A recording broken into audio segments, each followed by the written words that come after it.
Welcome and welcome back. I am delighted that you are here because I missed our time together last week due to our Yom Kippur observance. I hope that everyone enjoyed a meaningful, albeit unusual, High Holy Day experience. It was undeniably unique, but had unique possibilities for engagement and for impact. Nevertheless, it feels good to connect, to reflect, to collect our thoughts, feelings, reactions to our faith's demands of us, and to the constant kaleidoscope of events, incidents, accomplishments, aggravations that fill and vex our lives, our communities, our country, and our world. I confess, my thoughts are going in many disparate directions this week. I am somewhat amazed that the High Holy Days have come and gone, and our world has not normalized in any appreciable way.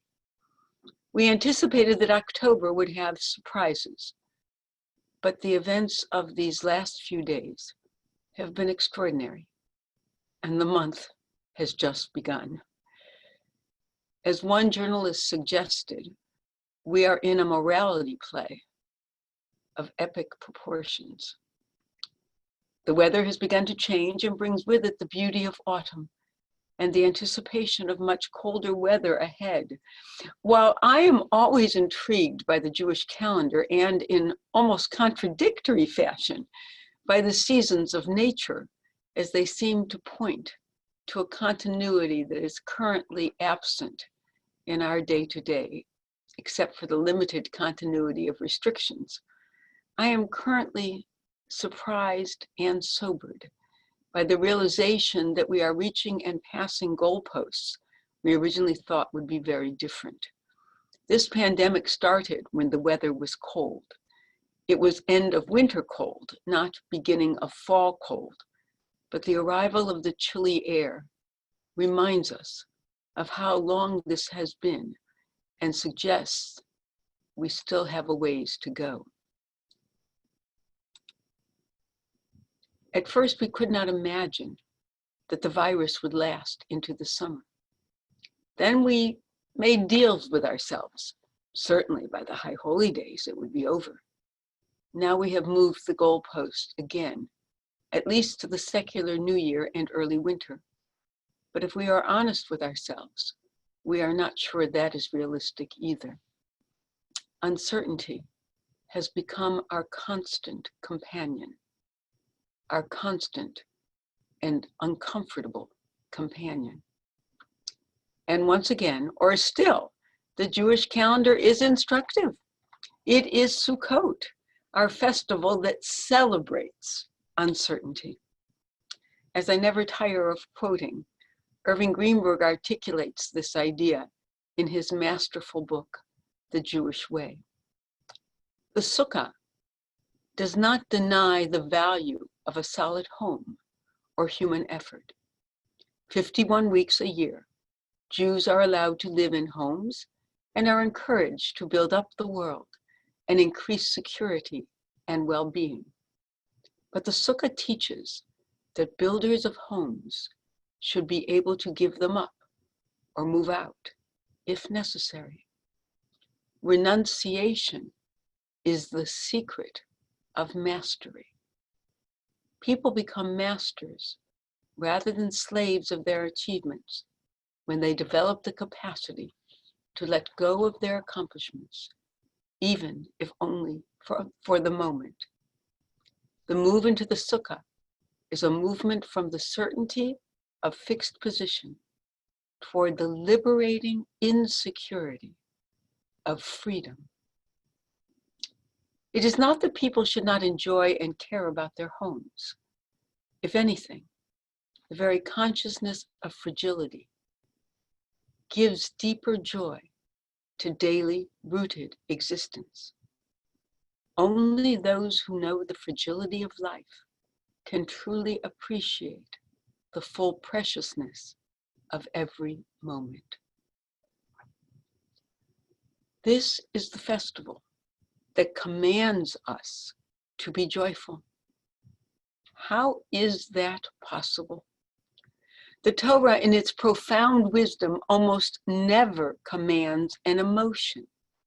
It commands actions and deeds, but not feelings, as that is almost impossible to do. The Ten Commandments instruct us not to love our parents, but to honor them, which is a mode of behavior which we can presumably control. There are two instances of feelings that are commanded that come to mind. We are told to love Adonai, our God, with all our heart, with all our might, with all our soul. We are likewise commanded to love our neighbor as ourself. Both instructions are elaborated upon in the commentaries as ways of treating the other, whether God or our neighbor. But here, in the instructions for Sukkot, we are commanded, you shall be altogether joyous. When I was growing up, I used to think that if only such and such would happen, if only such and such would improve, if only such and such would be fixed, I would be altogether happy. I carried that idea into much of my adult life. If I could just meet the next deadline, if I could just pass the next test in whatever form that test arrived, if I could be sure of my ability or skill or intelligence, if I could just, or if only, or when, then I will be truly happy. But that time never comes, because whenever the set goal is reached, the goalpost seems to move again. And that is because life itself is never static. Human beings keep changing. Circumstances continuously evolve.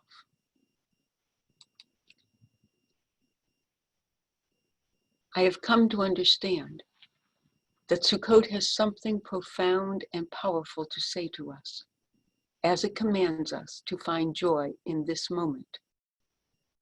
With all of its pain, fears, hurts, loss, anxieties, its uncertainty, find joy. If a loved one, God forbid, passes away during the holiday, we are not permitted to sit Shiva until after the festival is concluded. We cannot mourn if we must be joyous. Are we alive? Be joyful. Did we have something to eat today? Be joyful. Did we see the sky or the sun or the stars or the trees? Be joyful. I quote again from Irving Greenberg, who is describing Sukkot as the journey to freedom in the promised land. But the joy of redemption need not be postponed until the final consummation. True joy lies in the daily acts of planting the land, meeting the payroll, celebrating the Jewish calendar. Sukkot celebrates freedom's way, the risk, the failures, the boredom, the persistence, the responsibility. Sukkot is a celebration of the schach, the covering of the sukkah that falls into the soup, the rain that washes out a dinner, the frailty and persistence of human accomplishment. Only those who know the fragility of life can truly appreciate the full preciousness of every moment. So, we can breathe right now. So let's breathe. Find your breathing posture. I will remind us that it's not a totally relaxed posture, but it is at ease. Many feel more attentive on the front half of your chair or your seat. Let us plant our feet firmly on the ground. Place our hands gently in our laps, with the palms facing upwards. Some hold their index finger and thumb together. Some just let them lay open. And let us take that full, deep, restorative breath. We could even hold on to it for an instant before we let it go.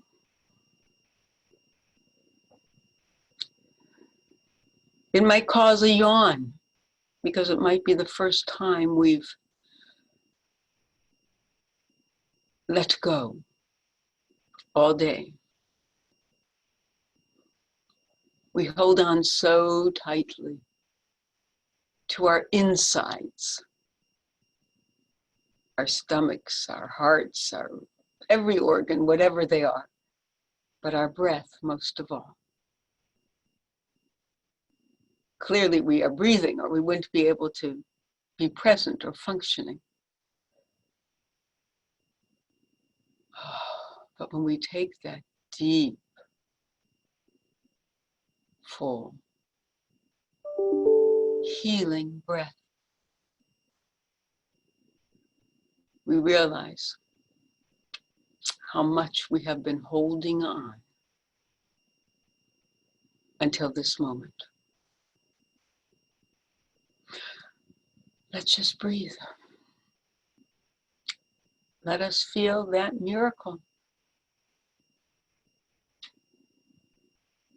that constant miracle.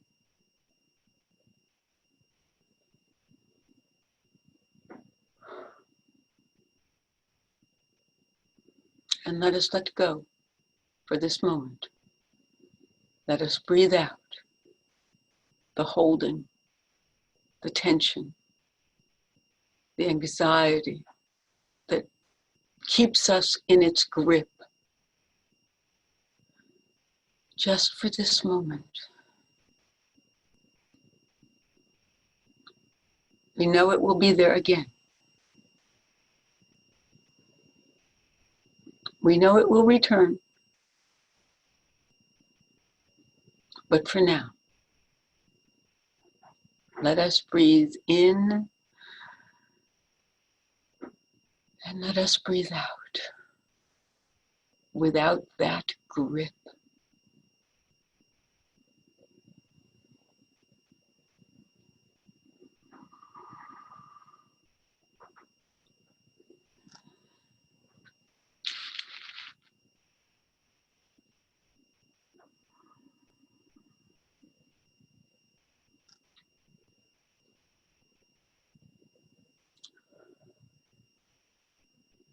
Let us breathe in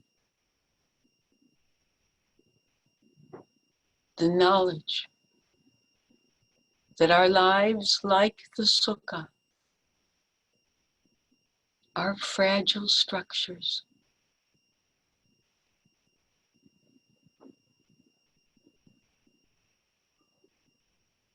We are held together by so little.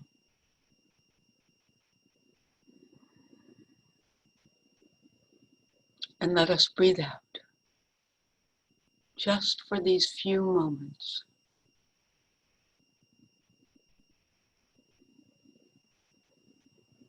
The anguish, the pain,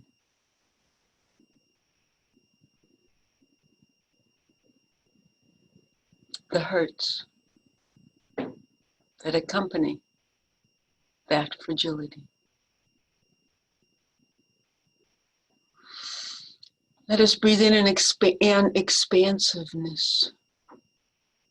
It is in that breath filling our bodies that we can find joy. We must find joy. We are commanded to find joy. And for this brief moment, let us breathe out not our perception of uncertainty, but our negative associations with uncertainty.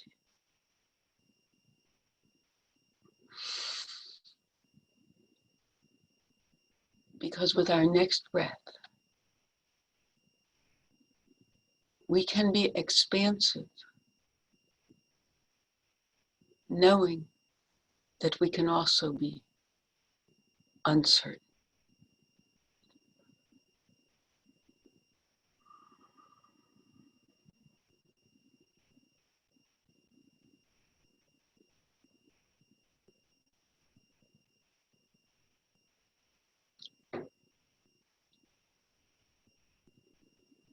There is celebration in the schach that falls into the soup.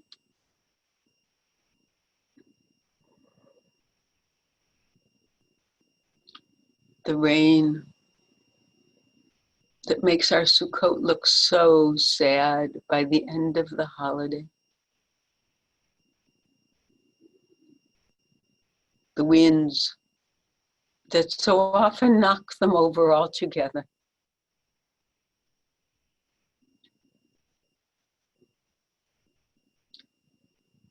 The frailty. And yet, in spite of it all, the persistence of human accomplishment.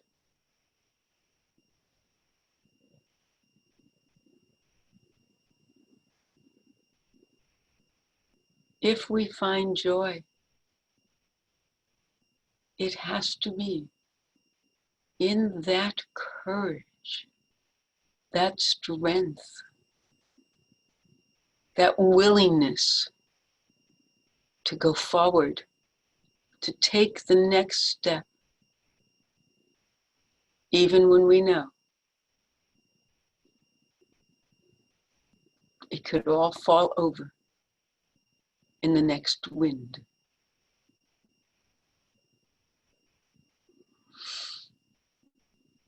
Let us breathe in.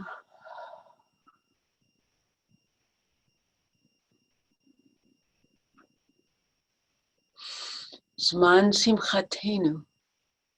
This is the time of our joy. Just as we are facing the cold, the bleakness of winter, this is the time of our joy. Sukkot comes to remind us that every moment of every day, whatever we may be facing, is the time of our joy.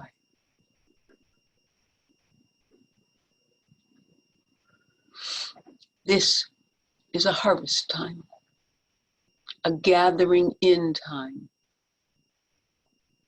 a Thanksgiving time, a taking stock time.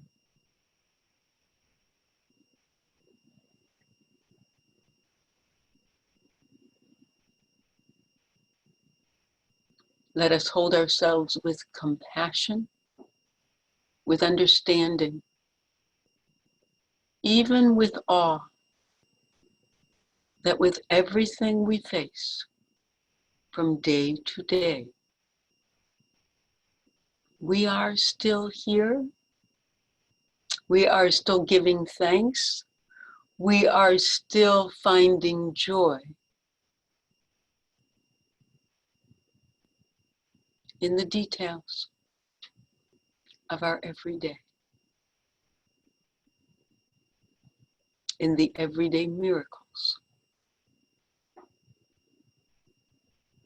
We cannot help but see and feel and know.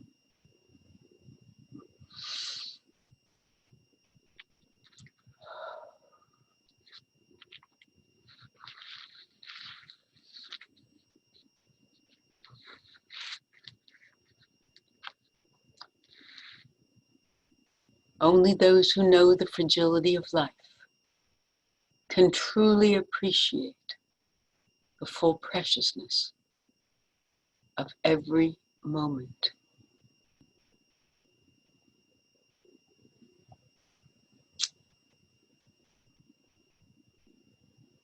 By way of bringing our time together today to conclusion, I would share with you these words, these brief words from Mary Oliver, a favorite poet.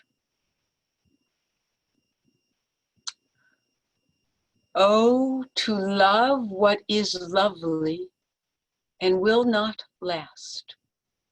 What a task to ask of anything or anyone. Yet it is ours, and not by the century or the year, but by the hours.